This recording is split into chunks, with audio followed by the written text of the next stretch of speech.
Bandar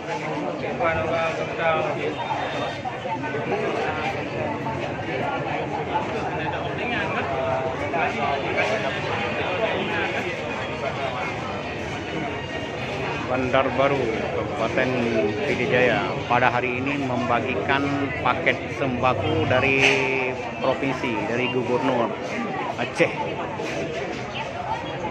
Maka jumlah desa di Bandar Baru 43 desa mendapatkan paket dari provinsi. Maka pada hari ini hadirnya Kepala Dinas Sosial untuk menyerahkan sembako kepada geci-geci yang ada di dalam Kecamatan Bandar Baru. Hari ini menjalankan video cukup sekian dulu. Terima kasih.